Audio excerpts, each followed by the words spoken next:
Thank you so much, gentlemen. I think we're all the much wiser now. Good news is always on the horizon. Always on the horizon.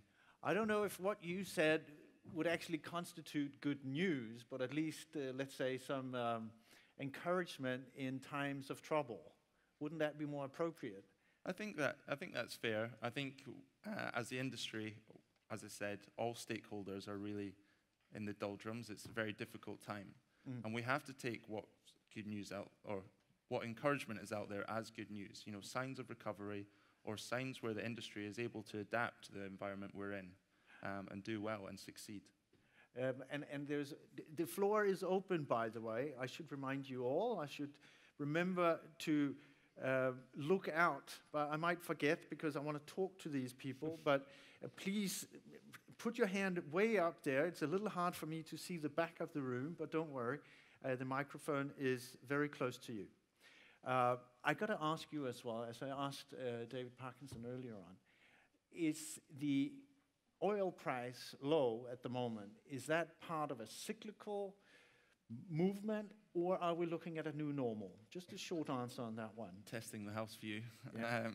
No, I'm going to echo, the oil and gas industry has always been cyclical, you know, but each dip or each peak has its own challenges, and this one certainly does have them in a different style. You know, we've been used to $100 per barrel.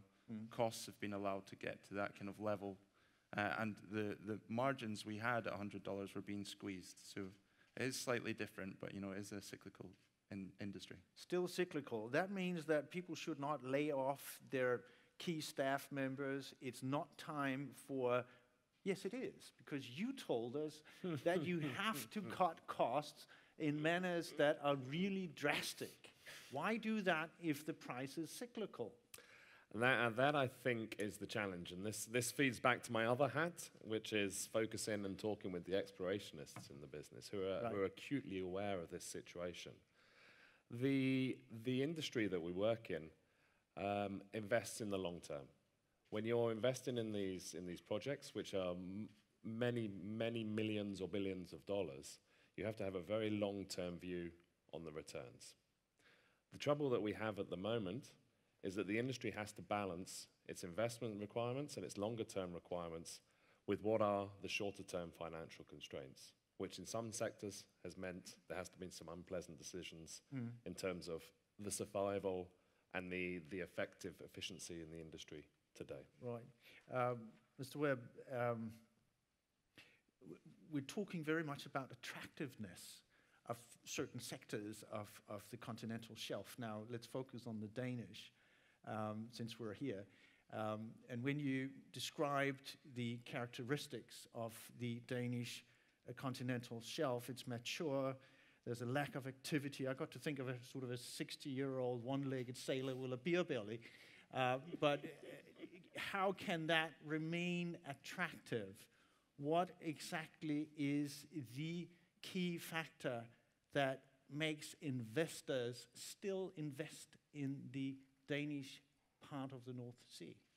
Well, there's still success, you know, and it's a misconception that the Danish sector is kind of more mature than the UK. It's drilled out, it's been creamed off. It is a misconception, and something I tried to show with the MMBOE per well. You know, yes.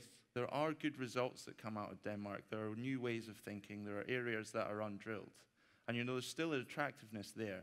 But it is winning that investment, winning that activity for us to take benefit.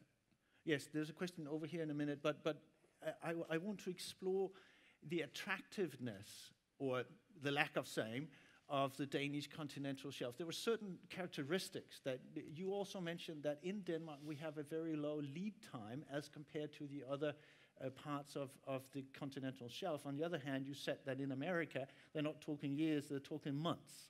So is a relative, in the geographical comparisons here in the North Sea, Denmark has a low lead time, but they're very, very much shorter elsewhere. Is that then an attractive factor? Is that something we should work on still? Or doesn't it really, we won't ever get down to a few months like in America. Won't happen. Of course not. And, you know, what we have to consider on a global basis is the opportunity set for companies, for example, is not completely open. You know, companies focus on North Sea, companies focus on US onshore. Not everyone has the ability to pick and choose where they invest. What you have to do is make sure that your sector is specialized and attractive for what you want to do. But what exactly makes the Danish sector attractive at the moment? Well, I mean, everyone's here for returns, and you know, there's the potential still to make money and generate cash in the Danish sector for both the government and the industry. With the current fiscal regime and the current low oil prices, there is still money to be made in the Danish sector? Absolutely. You know, not everyone's closed their doors and walked away from the sector. However, you know, it's about encouraging investment for the future, and that's where you have to get the strategy and the attractiveness right. Of course, there is the opportunity to make those returns, but it's about the future. How do you make sure that people are willing to spend money in your sector? And if you were to point, sorry, I'll get to you in a minute. If you were to point at one factor that would rapidly increase the attractiveness of the Danish continental shelf, what would that be? One factor, that's a very good question. The one I'm not sure I can answer your question, and I'm not sure that you would expect me to point to one factor that hasn't been considered. You would? Yes. Okay. I think we've heard a lot today around the collaboration, and that means and the tax need to work incentives, together. right? That means Tax incentives. I don't think I said tax incentives. You said tax That's what incentives. you meant, wasn't it? No. Collaboration. No. Collaboration in across all areas. It may need, in some instances, some discussion on the fiscal attractiveness of opportunities. It may, in other instances, need collaboration on infrastructure, access to infrastructure, and the right tariff on infrastructure. So I don't think there's not a one-size-fits-all kind of silver bullet out there. There was a question over here. Yes, please. Yes, David Harrison here with Schlumberger. And I've got a question that's not specifically related to Denmark necessarily, but potentially so too.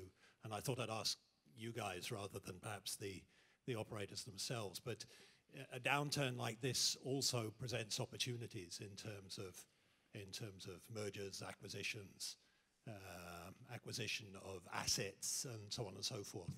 And it particularly presents opportunities to those with big pockets or diversified conglomerates that aren't suffering necessarily across the concerns. And I was just interested in knowing what your perspective was, who can speak perhaps as what you say, uninterested parties directly, not uninterested as well. Mr. Parkinson, please. As a purely uninterested observer,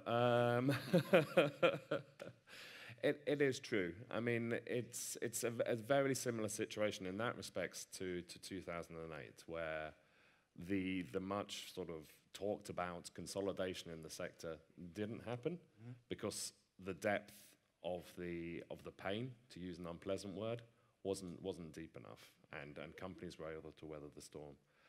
To a certain extent, I think we're in a similar situation, but we're now, our view is that we will start to see further consolidation within the industry, but it won't be mass consolidation. Gone are the days of the mega mergers that we saw at the end of the last century. There will be niche moves to bolster portfolios in different areas. There will be some companies that will be acquired due to their financial stress and so on. So I think that's our expectations around what will happen in the M&A sector, and that will include potentially the service sector as well. And I think we're seeing that and have seen that. The floor is still open. There is another question here. I have one first. Decommissioning, premature decommissioning before time, closing up things, infrastructure. Is that going to happen? I know that was a fear in Britain when they set up the Wood Review and all that. Is it going to happen? Are they going to close things? So I think you have to, premature is the question. When the field gets to its end of its life economically, that is when decommissioning occurs. And, there will be strategic thoughts about that. And that is something that needs to be addressed. And, you don't just address it by, telling someone they have to keep that infrastructure open because it's uncommercial, it's uneconomic. Exactly.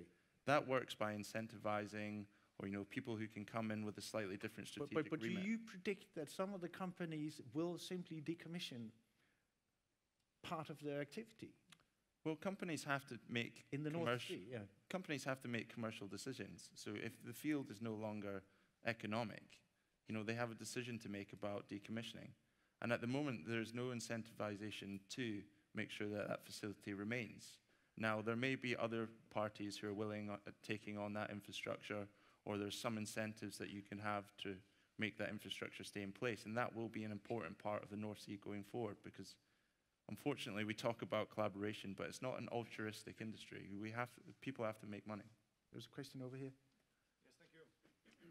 You talked about exploration problems, development. Sorry, would you present yourself? Oh yeah, my name is Sjur Skåle. I'm a politician, one of the small ones, representing the Faroe Islands in the Danish parliament. The Faroe Islands, of course, also suffering greatly from the low oil prices. You talked about different problems, exploration problems, development problems, infrastructure, new productions in the US, the Middle East keeping up their production. I'd like to ask about another problem that's based on the fact that global warming creates a quite hostile social and political environment for the industry. I can then mention as an example that the British newspaper The Guardian for some months now has run a huge global campaign called Keep It in the Ground, where they try to push investors away from the oil industry, urging them to put their money elsewhere. I was wondering, do these kinds of social initiatives from the media and from the public have any impact on the industry, and which impact then, if it is so? Thank you very much, Mr. Parkinson.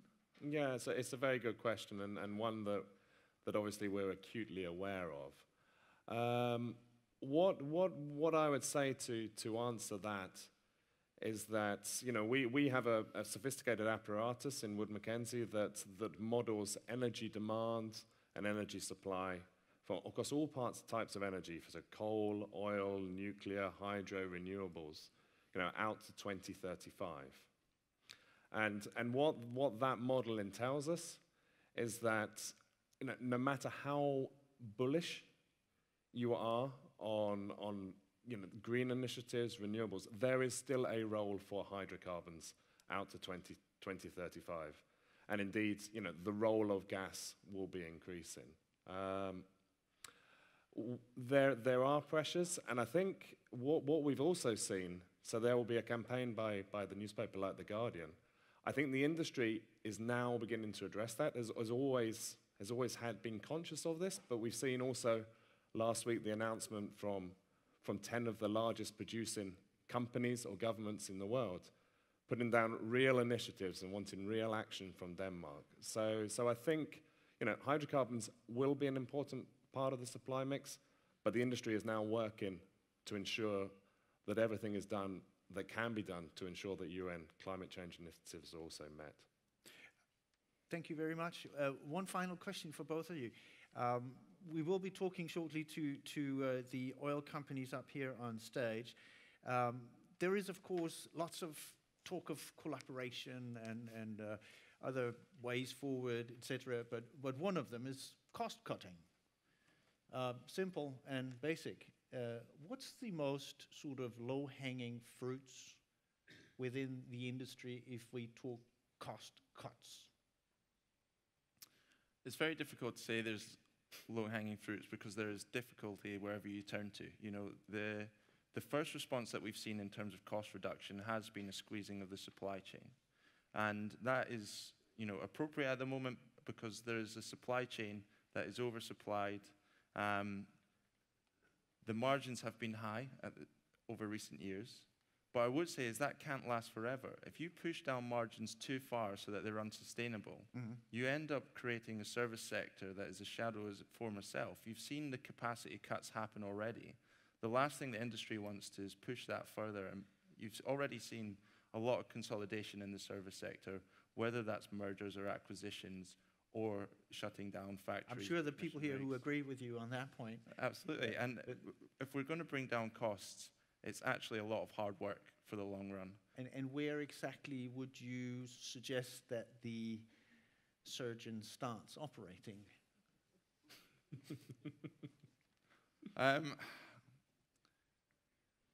I mean, there's a lot of work to be done on the relationships between supply chain and the oil industry. But you or just the said they can't be operators. squeezed anymore. Of course, and that it's working about kind of efficiency, for example. And, you know, Troels mentioned having a lean, efficient service sector. You know, things like standardization are a clear example where people can go forward and make cost cutting a reality, you know. And we talked to some of the supply chain who, you know, have every different operator who has different specifications for subsea wells, for example. And you can have one standardized solution. You move the kind of service sector to a more manufacturing style approach. Of course, you can bring up the efficiency and allow the companies to operate with lower margins, bringing costs down for everyone. Any rapid suggestions for the surgeon?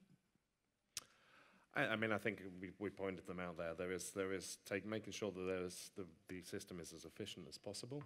But then we had standardization, we had reduction in drilling times, so around the efficiencies. Right. And ensuring that the industry is doing everything it can on the development solution side. And I'm not sure if we're going to hear about Johan Castberg, but there's announcements around new development solutions in Norway, for example, which have the potential to push forward one of their big developments over the coming years.